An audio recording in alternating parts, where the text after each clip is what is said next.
Dan, you're a former believer, is that right? Yes, that is true. How hardcore are we talking?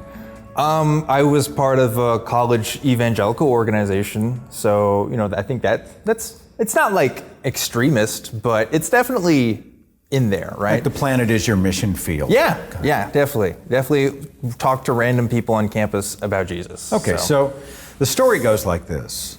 You're on college campus and you stumble upon Anthony Magnabosco, who's known for Street Epistemology, right? And so the legend is that you had a conversation and he helped you to deconvert from Christianity, but that's not exactly, or that's not even wholly true, right?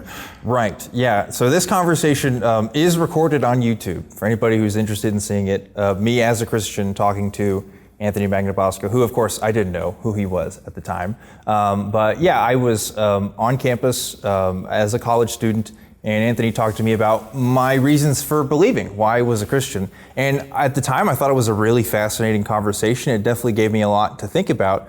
But I didn't call myself an atheist till at least like a year later. I lived a life in between that video and the time that people have seen me now. And I think that's the one thing I try to emphasize about my story, and especially about street epistemology in general, is it's not meant to be this thing where you instantly change somebody's mind like that. It's supposed to be planting seeds in people, and I definitely had a seed planted in me for sure. So define street epistemology. Yeah, so street epistemology is a method for talking to people about their beliefs, is like the simplest way I can put it. The advantages of a method like this is you want to be able to talk about any kind of subject, even the most controversial, without raising alarms in people's heads, without making people feel super uncomfortable.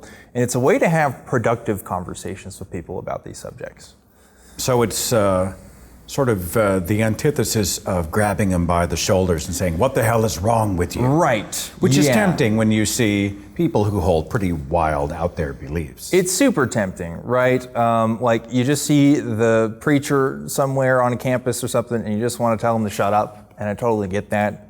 And not to say that anger isn't warranted, but I know this from my experience talking with people, Seth, and I know that you have too, is that approach really just doesn't change anybody's mind on anything. If anything, it makes people more combative, and it puts up these barriers to conversations. So SE is trying to mitigate that and figure out how you can really have better quality of conversations. There's sort of a misconception too that SE is all about religion, but you can use this Socratic method with anything. Right? Absolutely. I would totally teach SE at a church if a church invited me to do it.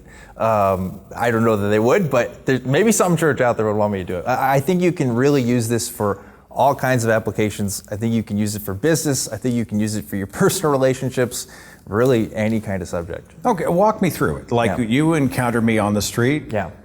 And you say, hey, Seth, I'd like to ask you a few questions about your beliefs. Is that how you approach me or what? Yeah, so it's funny because I do a call-in show. So the people come to me when they want to talk to me. Anthony Magnabosco and a lot of people, they actually go out on the street and have these conversations. But I suppose if I were to talk with you, I would say, hey, are you interested in having a conversation maybe for YouTube or something? I give more of a prompt than just a random conversation. And if you consented to that, I'd maybe ask you about your God beliefs, if you had any, for example.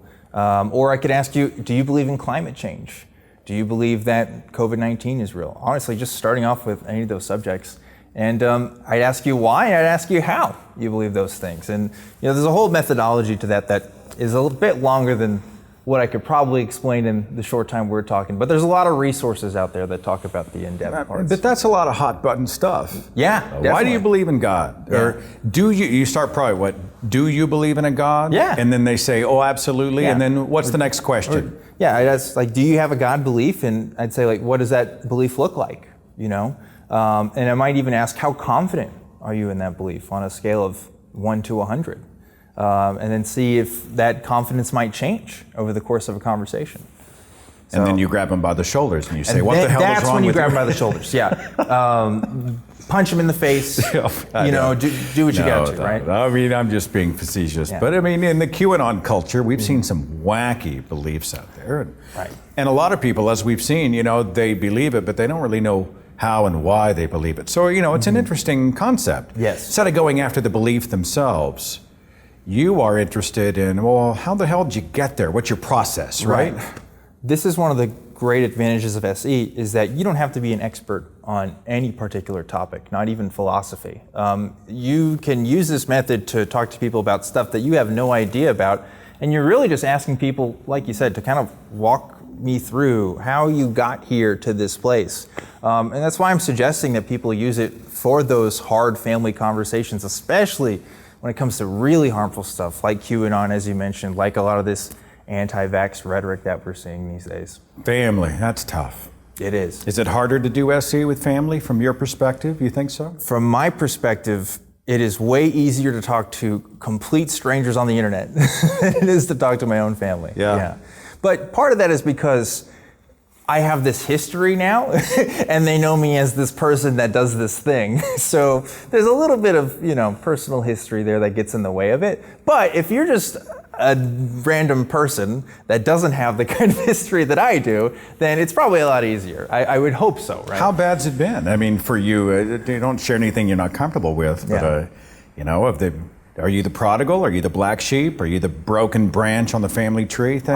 I have a pretty strong relationship with my family, but this stuff that I do, this is the stuff that there's almost this mutual agreement that we don't really talk about, because I don't know if they really want to know.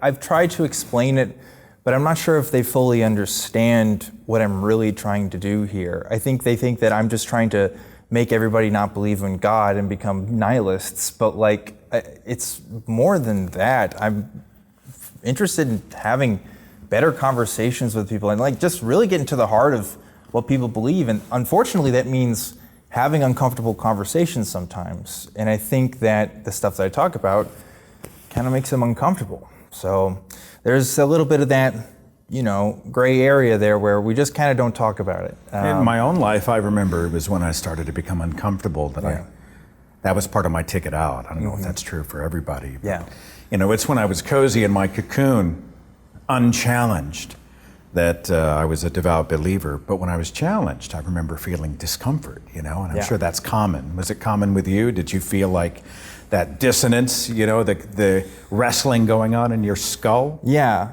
definitely. This was the thing that I grew up with. This is everything I've ever known to be true.